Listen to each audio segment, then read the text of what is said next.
Mesdames, Messieurs, bonsoir et merci de nous rejoindre pour ce numéro de Théma consacré à un thème dont on parle peu dans les médias du Sud. Il s'agit de la mortalité maternelle et néonatale qui représente presque une tragédie dans le monde. Selon l'Organisation mondiale de la santé, en 2014, 529 000 décès maternels sont enregistrés chaque année dans le monde, dont 99% dans les pays en voie de développement, sur lesquels l'Afrique de l'Ouest et l'Afrique centrale en comptent 20%. Le risque de mourir durant la grossesse, l'accouchement et les suites des couches est de 1 sur 16 en Afrique contre 1 sur 3600 dans les pays développés. Alors, pour approfondir la question, le Mali vient d'abriter le 5e congrès de gynécologie obstétrique. Alors, comment réduire ces mortalités maternelles et néonatales en Afrique? Qu'est-ce qui a été fait? Qu'est-ce qui reste encore à faire? Pour débattre de ces questions, nous recevons sur ce plateau professeur Amadou Dolo, gynécologue obstétricien, président du 5e congrès de la Société malienne de gynécologie obstétrique, Madame professeure Si Assitanso, présidente de la Société malienne de gynécologie obstétrique, et professeur René Javier Perrin, président de la Société africaine des gynécologues obstétriciens. Messieurs, mesdames, bonsoir et merci d'avoir accepté notre invitation.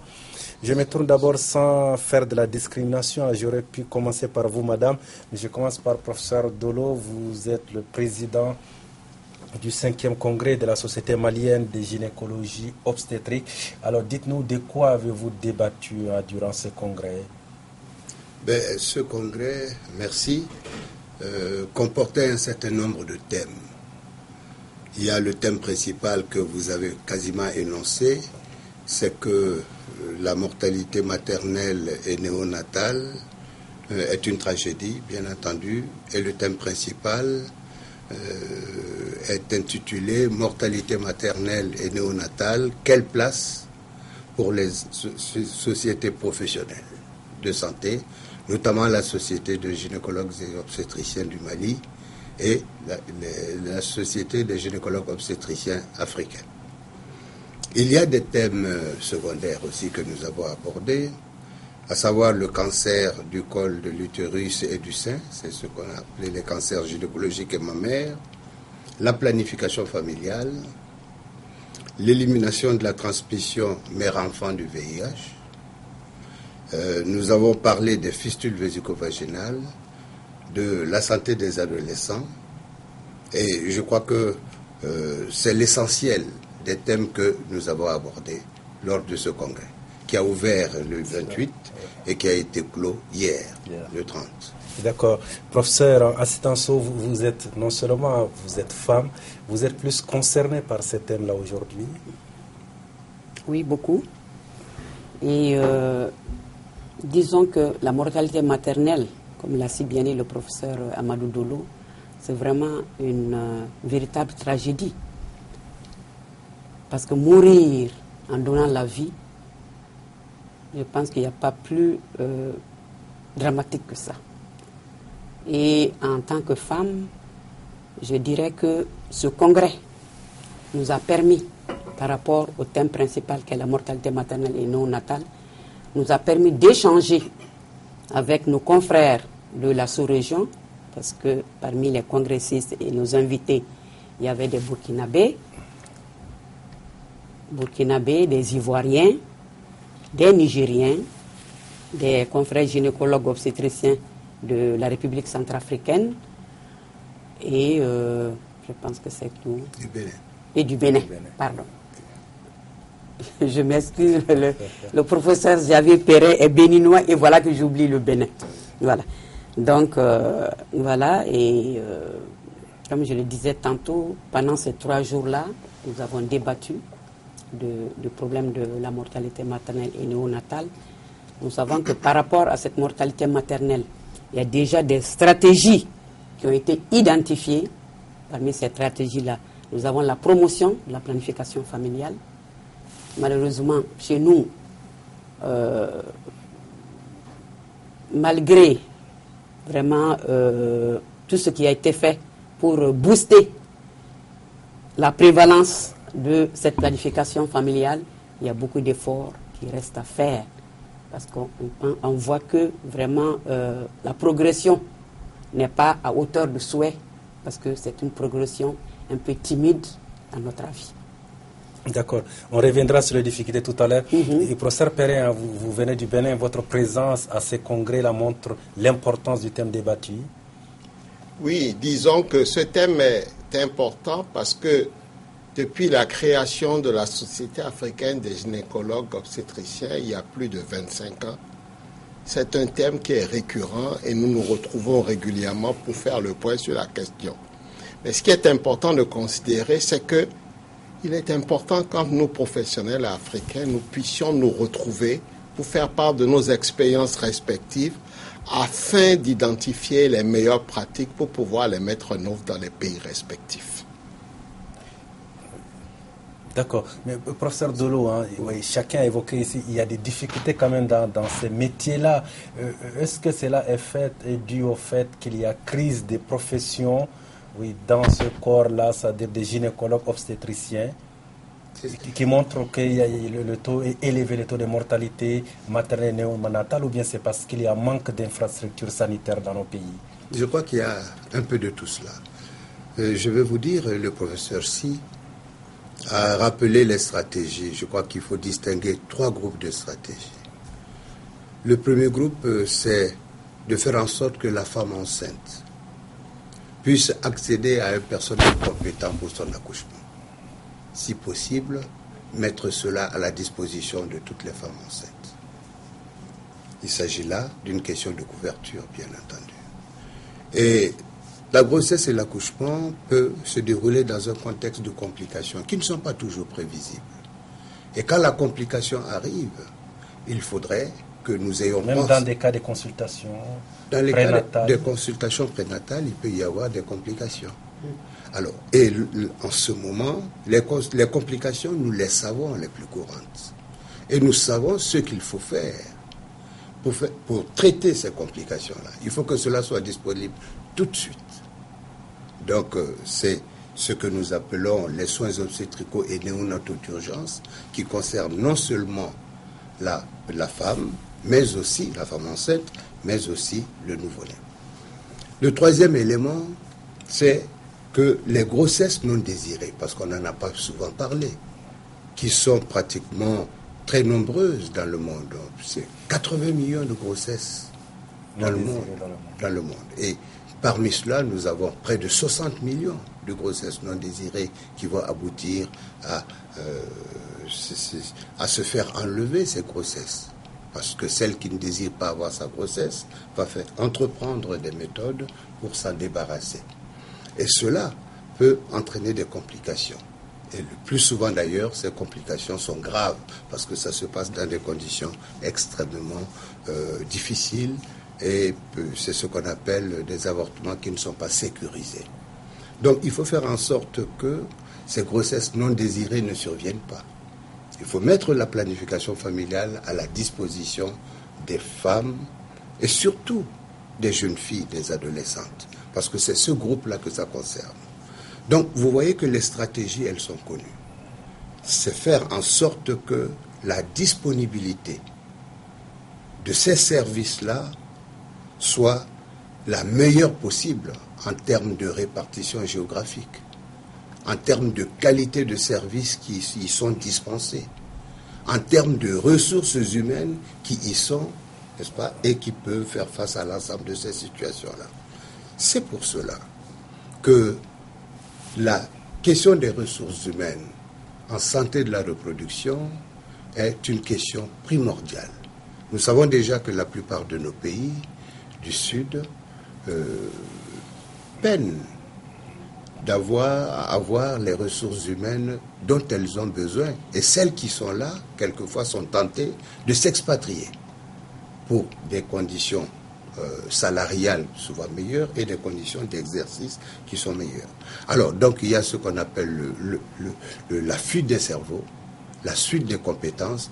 Le service de santé n'échappe pas à cela.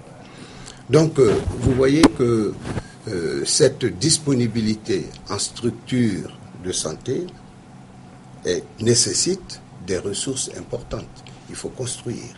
des structures sur l'ensemble du territoire. Et il faut de façon équitable répartir le personnel. Ce personnel qui est insuffisant, il faut le répartir de façon aussi équitable. Mais il faut le rendre le plus suffisant possible. Donc c'est une équation extrêmement difficile. Et à ce niveau-là, nous avons des propositions en tant que société professionnelle à faire aux responsables de la santé de nos pays. Professeur Sow, entendre professeur Dolo, c'est que toutes ces difficultés-là sont dues peut-être au fait que les gouvernements n'accordent pas beaucoup d'importance à ce secteur de la reproduction. Bon, pourtant si, hein. Au contraire. Au contraire, le gouvernement vraiment fait de gros efforts et nous-mêmes en tant que société... Mais comment expliquer cette hausse des décès maternels? Bon, cette hausse des décès maternels, c'est une hausse qui existait depuis. Et c'est, bon, je ne sais pas je ne veux pas dire tout dernièrement, mais c'est que c'est de plus en plus que nous prenons conscience de ces décès. Au point de vue statistique, qu'il y a une collecte de ces décès. Sinon, avant, les gens décédaient comme ça, ni vu ni connu. Hein, voilà.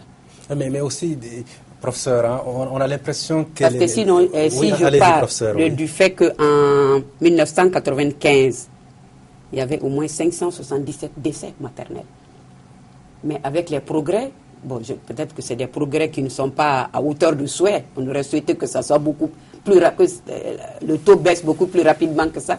Mais en 2012-2013, on est à 368. Donc, il y a eu des progrès, mais nous trouvons que ces chiffres-là... Vous prenez le cas du Mali? Le cas du Mali, tout à fait. Mais nous trouvons que ces chiffres-là, pour nous, c'est encore élevé et qu'il faut vraiment aller booster encore les stratégies, les renforcer. Voilà. Professeur Perrin, est-ce que vous rencontrez au Bénin aussi les mêmes difficultés que vos collègues de la sous-région, c'est-à-dire manque d'infrastructures, manque de personnel?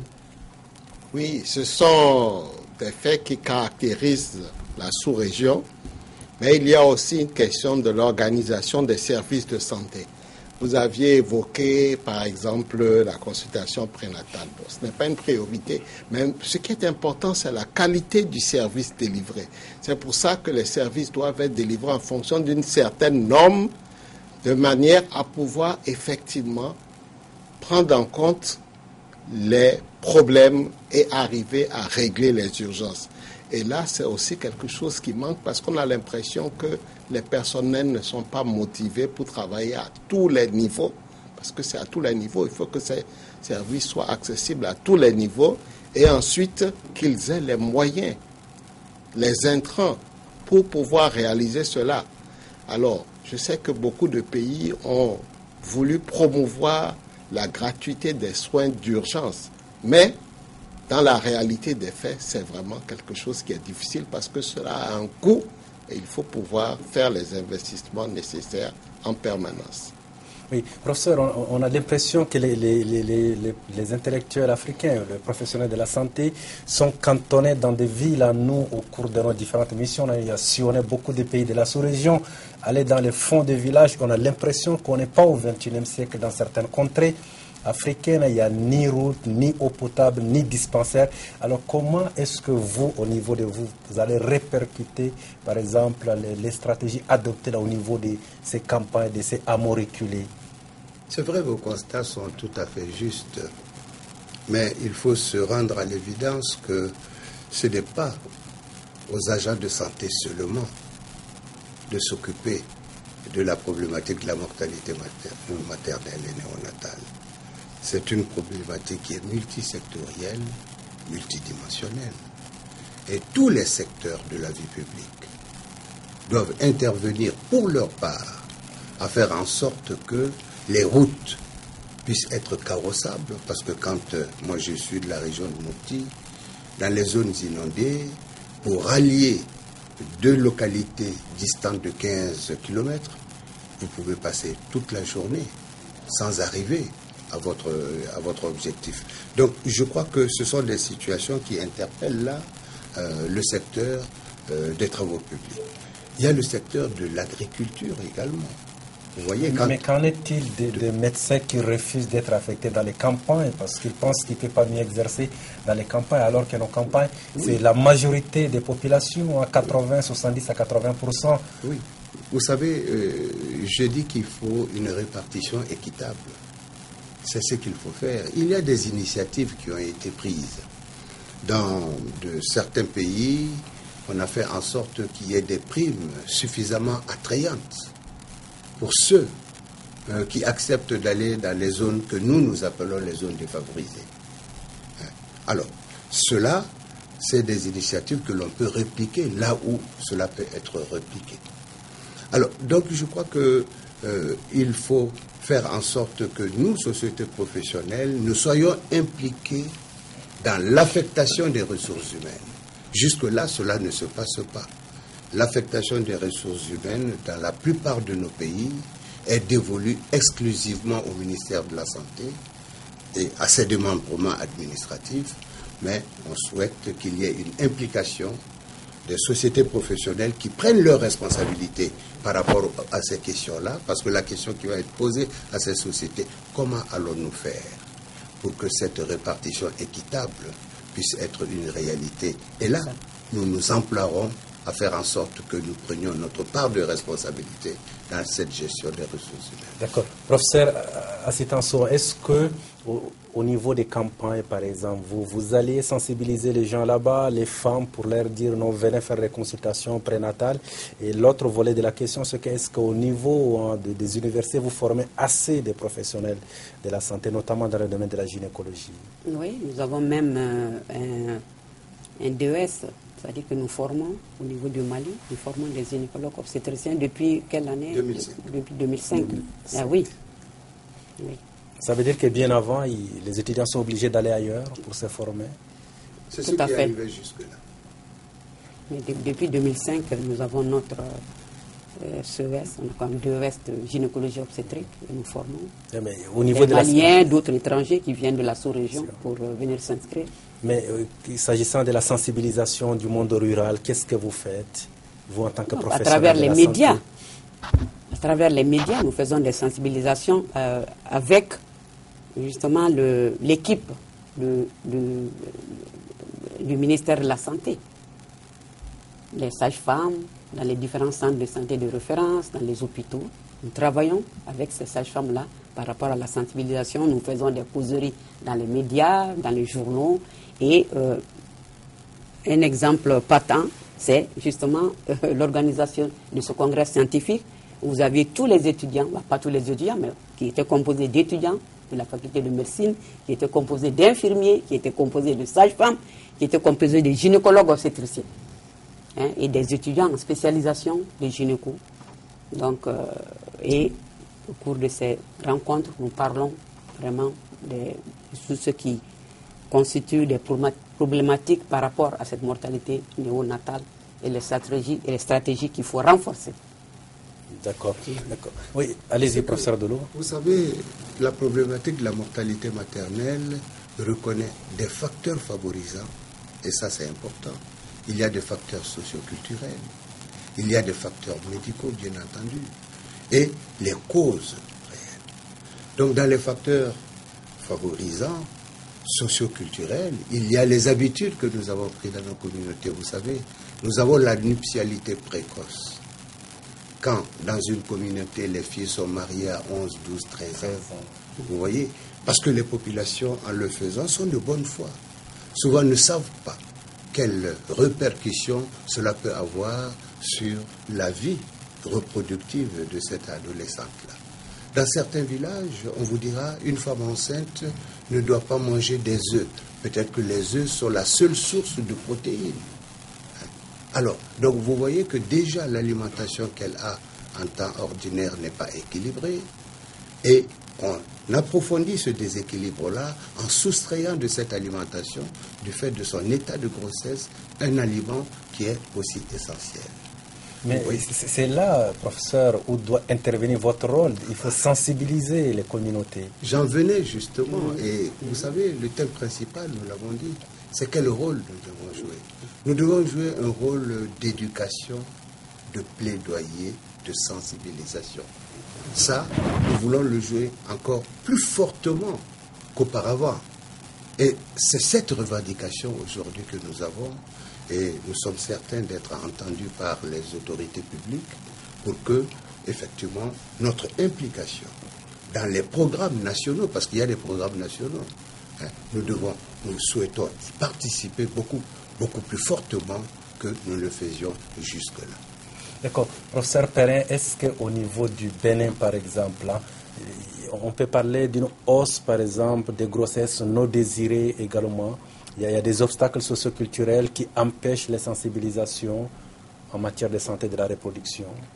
Oui, disons que la situation est pratiquement la même dans tous les pays de la sous-région.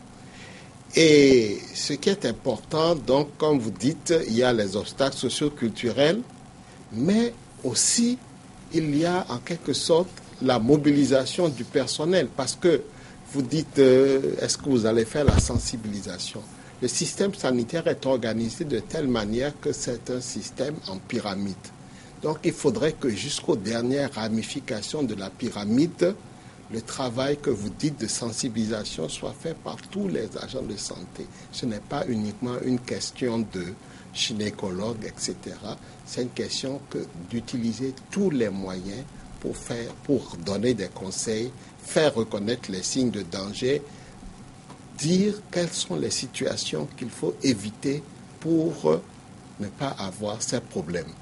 Donc je crois que la sensibilisation, c'est une chose, mais ce n'est pas uniquement du domaine du gynéco-obstétrique, c'est du domaine de toute la société. La société, c'est ça.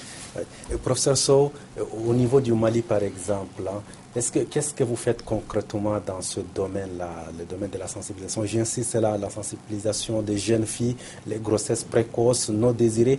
Le Mali a ratifié plusieurs conventions internationales relatives à la protection de l'enfance, tout ça. Est-ce que vos plaidoyers sont entendus?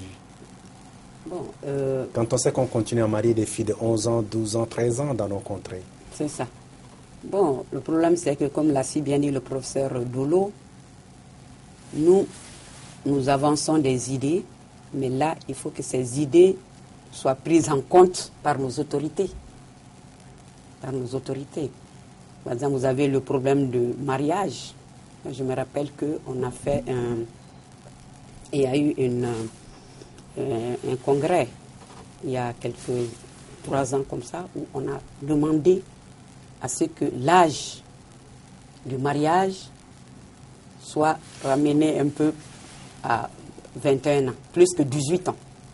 Et je me rappelle même, deuxième exemple, au cours de la soutenance du fils d'un député, sa thèse portait sur accouchement et grossesse chez les adolescentes. Et là, j'ai fait même une petite boutade. J'ai dit, monsieur le député est là. Donc, j'espère que vraiment nos soucis et nos préoccupations vont être prises en compte. Voilà. Mais nous faisons la sensibilisation, nous faisons le plaidoyer pour que ces choses-là puissent changer. Mais peut-être que nos autorités aussi sont limitées par les aspects socio-culturels du pays et qui ne peuvent pas, comment dirais-je, transcender certaines choses. Mais l'État, c'est la toute-puissance, professeur Dolo. Comment accepter qu'il y ait certaines barrières qui empêchent l'épanouissement de la jeune fille, de la personne, en évoquant la culture, les aspects socioculturels? C'est ça. Vous savez, j'aime dire ceci, c'est que la santé est un comportement. Chacun de nous gère sa santé en fonction aussi de son comportement. Le comportement est tributaire de l'éducation, du niveau d'éducation, et également des habitudes socioculturelles dans lesquelles on se trouve. Ces choses-là ne changent pas par un coup de baguette magique, non. Mais l'État est quand même le garant de l'intégrité physique des personnes aussi. Oui. Le problème est que, vous savez, dans le processus de gestion d'un État, il y a des institutions qui existent. Nous avons l'Assemblée nationale qui représente notre peuple. Et cette Assemblée nationale prend en compte les besoins des populations et leur vision. de leur propre bonheur. Je crois que c'est dans ce jeu-là que tout doit se passer. Je crois que nous avons tendance quelquefois à nous dire on veut obtenir ça tout de suite, mais sachant que la situation que nous vivons est une situation que les pays du Nord qui aujourd'hui n'ont plus ce problème de la mortalité maternelle l'ont vécu comme nous vivons cela au XIXe siècle. Et je crois que les approches sont des approches qui dépendent de chaque culture, de chaque société, et il faut un travail de pédagogie. Et vous avez à juste raison mis l'accent sur la sensibilisation. Je crois que cela est exprès. Mais sachons une chose, on ne peut pas faire le bonheur de quelqu'un sans lui-même. Il faudrait qu'il comprenne, qu'il adhère. Et en ce moment, il est un co-acteur de ce que vous souhaitez entreprendre. Il faut faire en sorte que l'homme soit acteur. Ce n'est pas une question médicale, la mortalité maternelle. Elle est multisectorielle. Et chacun doit prendre sa part de responsabilité. Vous pouvez vous dire, qu'est-ce que moi je peux faire? Et décider que tous les 3 mois, vous allez donner votre sang à la banque de sang. Parce que les femmes en accouchant perdent leur sang. Certaines peuvent perdre leur sang jusqu'à la mort. Et vous aurez sauvé par votre participation à la fourniture de la banque de sang, par votre sang, un certain nombre de femmes enceintes. C'est une contribution, n'est-ce pas, citoyenne. Et elle est aussi extrêmement louable. Professeur Perrin, est-ce que dans le milieu médical, vous êtes aussi assujetti à certaines contraintes des bailleurs de fonds qui vous financent, par exemple, dans votre travail? Quand je dis vous, c'est pas en tant que vous, professeur, je parle des pays que vous représentez. Oui, comme vous le savez, il y a ce qu'on pourra appeler des phénomènes de mode. Donc, on décide que telle chose est à la mode et on se mobilise autour d'un problème et ça ne prend pas en compte d'une manière holistique tous les problèmes. Mais disons que pour en revenir donc au problème des mariages, des filles jeunes, etc., et pour en revenir au fait que la santé n'est pas uniquement liée au monde médical, il y a aussi la possibilité, surtout dans notre sous-région, de donner plus de pouvoir aux femmes. Qu'on donne d'abord, on permette la scolarisation des jeunes filles et ensuite qu'elles puissent avoir davantage de problèmes, de pouvoir décisionnel pour pouvoir vraiment se prendre en charge. Et vous savez que parfois, lorsqu'il faut prendre une décision, on est obligé d'attendre que le mari vienne ou bien que la belle-mère vienne. Et tout ça, ce sont des facteurs de retard. Donc, il faudrait que nous réglions nos problèmes, nos démons internes, avant de nous retourner vers les partenaires qui parfois imposent des programmes qui ne sont pas tout à fait adéquats. Si nous savons exactement ce que nous avons à faire, il est évident que lorsque les bailleurs viennent pour nous donner, nous leur disons, bon, c'est très bien, mais nous, voilà ce dont nous avons besoin. Et c'est dans cette même démarche que lorsqu'on dit qu'on veut travailler pour les communautés, nous ne pouvons pas décider à la place des communautés ce qui est bien pour elles. Il faut qu'elles-mêmes aient conscience d'un besoin qu'elles expriment et que nous nous attelions donc à travailler avec elles pour arriver à régler les problèmes. De cette manière, nous sommes sûrs du succès. On a des centres médicaux qui sont construits peut-être dans des endroits où il ne le fallait pas et qui ne sont pas fréquentés pour ces raisons. Et donc tout ça doit être pris en compte pour être sûr de répondre aux besoins. Professeur, à ce temps-ci, au niveau du Mali, par exemple, on sait que l'excision, par exemple, est l'une des causes de mortalité chez des femmes. Est-ce que vous avez des plaidoyers dans ce sens-là qui sont entendus quand on sait que la pratique persiste quand même? Bon, la pratique persiste, mais elle a beaucoup régressé. Elle a beaucoup régressé et chaque année, il y a une journée de lutte contre les mutilations génitales. Et il y a même une section qui est vraiment consacrée à ce problème-là au niveau du ministère de la promotion de la femme, de la famille. Et ces journées-là, la Société malienne de gynécologie est invitée aux différentes journées, parce que ça se passe chaque année. Et là, nous faisons des plaidoyers par rapport à ces mutilations génitales féminines. Et nous, à chaque accouchement, ainsi que les sages-femmes, on fait la sensibilisation séance tenante pendant la grossesse. Professeur Delon, il y a plusieurs autres conséquences. Il y a les causes, l'excision, les mariages précoces, il y a les fistules également. Au Mali, pratiquement, quel est le taux des femmes victimes de ces maladies-là, de ces infections? Quel regard, vous, en tant que professionnel de la santé, vous percevez, vous portez sur ces femmes malades? Et vous savez, vous avez évoqué la question de la fistule. Et souvent, ce qu'on a tendance à oublier, la fistuleuse de demain se recrute aujourd'hui. La malnutrition dont on parle fait que son développement est retardé. Elle sera mère un jour, mais malheureusement, son bassin ne pourra pas permettre un accouchement sans danger pour elle. Et si cela ne se passait pas entre les mains d'agents qualifiés et qu'elle accouche à domicile, comme cela se passe dans certaines contrées, là où il n'y a pas de structure, la fistule en est le résultat. Donc ça veut dire qu'il y a des fistules et malheureusement, il y a beaucoup de fistules. Il faut, dans le cadre de cette lutte-là contre la mortalité maternelle, faire en sorte que tout cela, comme l'a dit professeur Si et professeur Perrin, prendre de façon holistique tous ces aspects et les gérer quasiment en même temps. C'est cela qui permettra d'obtenir un certain nombre de résultats. Par rapport à la fistule, je crois qu'il y a bien sûr le fait de venir en aide à ces fistuleuses-là en les guérissant de cet handicap extrêmement dégradant qu'est la fistule. Mais il y a mieux à faire, c'est qu'il faut prévenir la fistule. La prévention de la fistule passerait certainement par une forte implication des communautés également, parce que vous n'êtes pas sans savoir qu'il y a énormément de préjugés autour de la fistule.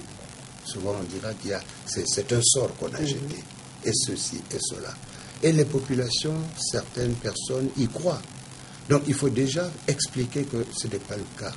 Et il y a des approches communautaires que l'on peut mettre en place pour que la prévention commence dans la communauté. Parce que les femmes, les filles sont dans cette communauté-là.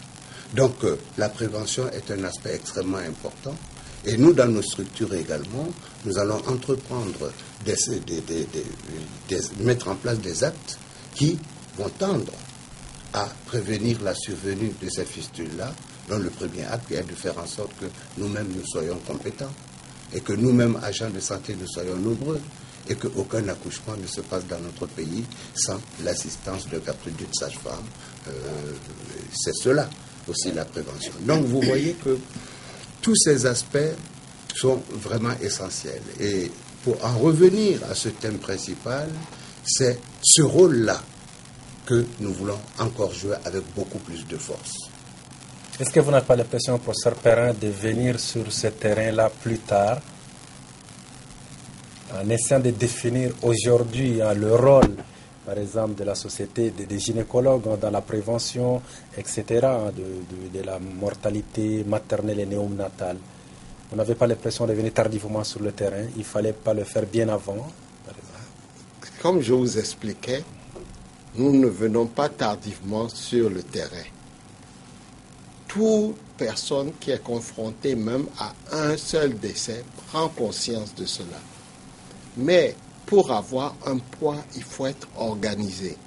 Il faut être organisé en société, il faut être organisé en groupe de pression. Il faut être reconnu de manière à pouvoir passer des messages aussi bien aux leaders d'opinion qu'aux décideurs.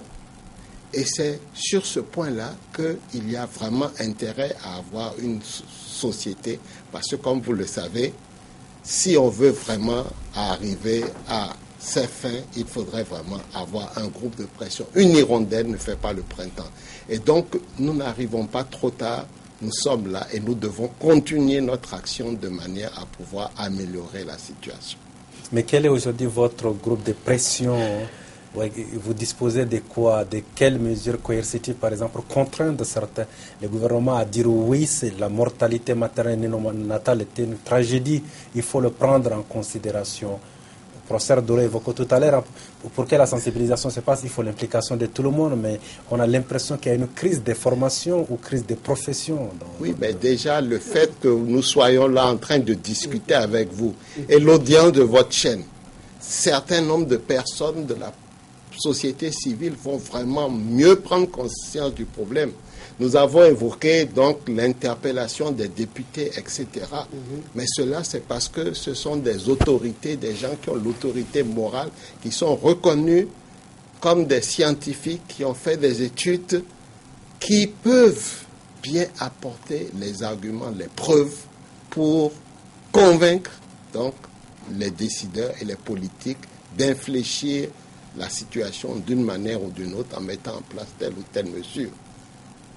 Donc, nous voulons aussi vous remercier de nous accueillir à ce plateau pour nous permettre de relayer ce message dans les foyers, dans les familles. Professeur Dolo, au sortir de ce congrès, quelles sont les chances de voir vos recommandations-là impacter sur la vie de la population? Oui, les chances d'impacter, c'est aussi ce que vous faites. On nous donne l'information et les populations nous écoutent. Les populations, ah ben je ne savais pas cela, je n'avais pas perçu ça. Ça change le comportement. Alors, je dois dire que c'est aussi le fait que nos autorités sont avec nous. La cérémonie d'ouverture de ce congrès a vu la participation de la première dame de notre pays, du ministre de la Santé de notre pays. Donc ça veut dire que ces hautes personnalités de notre pays soutiennent les actions que nous sommes en train d'entreprendre dans ce pays. Ça veut dire que nous sommes bien partis. Nous sommes bien partis pour que nous soyons entendus. Madame le ministre nous a dit dans son allocution qu'elle attend les recommandations et qu'elle s'engage pour faire en sorte que nous puissions travailler dans les conditions les meilleures, que le plateau technique soit relevé, que la formation soit améliorée, que les conditions de formation soient améliorées. Et je suis certain que les conditions aussi salariales améliorées, les syndicats aussi travaillent à cela. Donc tout cela constitue un tout. Et je pense que nous savons quelle audience nous avons auprès de Madame le ministre de la Santé, quelle audience nous avons auprès même du chef de l'État, n'est-ce pas, qui c'est sous son haut patronage que cela se passe. Donc je crois que il faut être optimiste. Nous avons exprimé de façon très claire ce que nous souhaitons et nous avons remis ça, n'est-ce pas, c'est acquis de droit, qui déjà en avance nous a dit nous allons examiner avec beaucoup d'attention cela et nous ferons tout ce qu'il est possible de faire pour que ces objectifs vous puissiez les atteindre. Je crois qu'on ne peut pas demander mieux. Professeur Sow, pour vous, il faut travailler aujourd'hui à créer une conscience médicale chez les populations pour que la santé soit l'affaire de tout le monde. Tout à fait, mais moi je dirais également que je pense que nos autorités ont compris cela, que vraiment, comme l'a si bien dit le professeur Perrin, il faut une forte scolarisation des filles. Parce que dans toutes nos études que nous faisons, nous constatons que les filles qui ont été à l'école ont moins de problèmes que les filles rurales qui n'ont pas été à l'école. Que ce soit la mortalité, que ce soit dans le cadre de la santé et de la reproduction, les rapports sexuels précoces, tout ça, fécondité précoce, etc. Tout ça, le plus souvent, c'est dû aux filles qui n'ont pas été à l'école. Donc, je crois que la scolarisation des filles...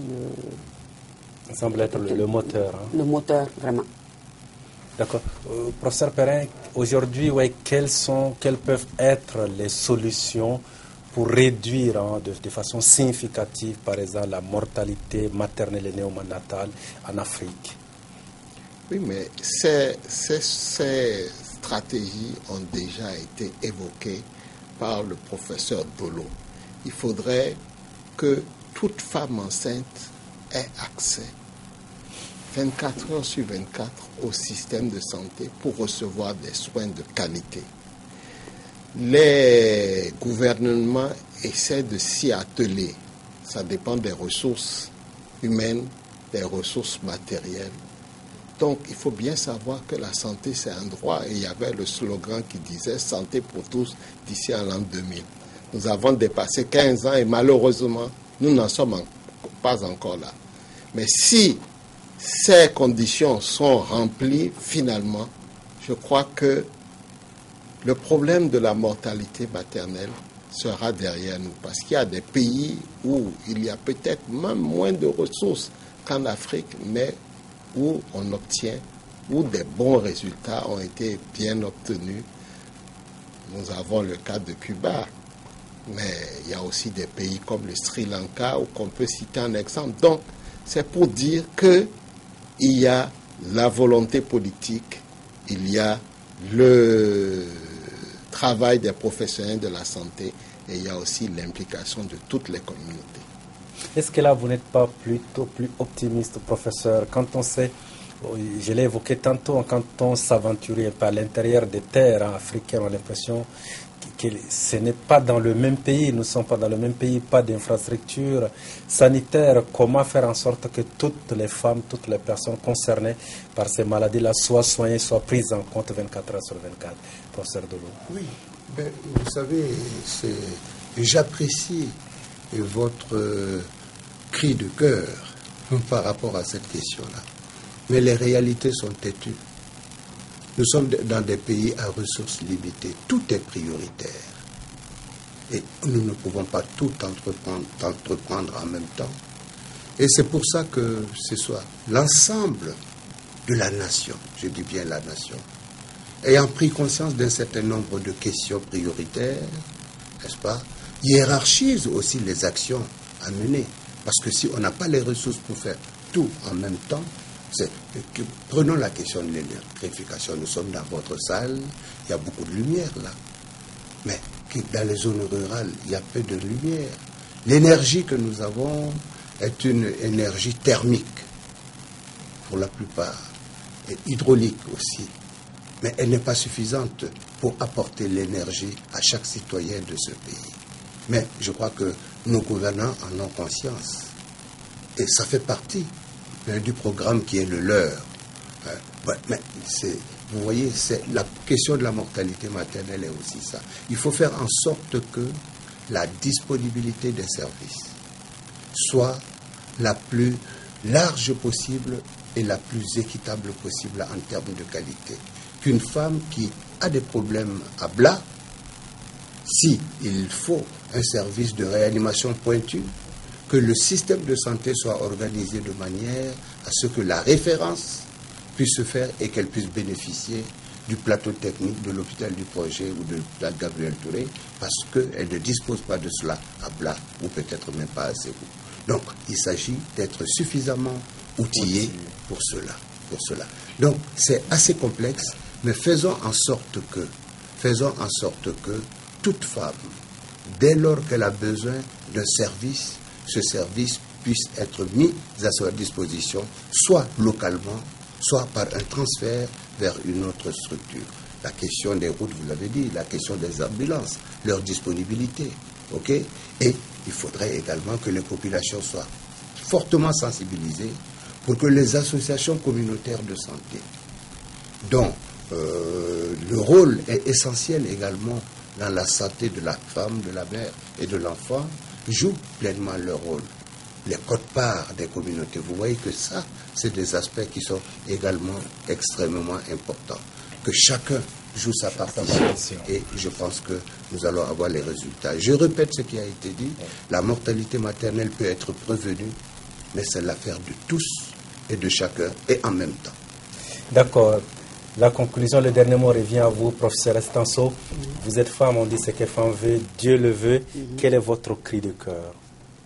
Bon, comme je l'ai eu à le dire tantôt, mon cri de cœur, c'est que, comme l'a si bien dit le professeur Perrin et le professeur Dolo, que la mortalité maternelle vraiment soit une histoire derrière nous et que ce chiffre élevé soit vraiment au plus bas et rapidement afin que aucune femme ne meure en donnant la vie.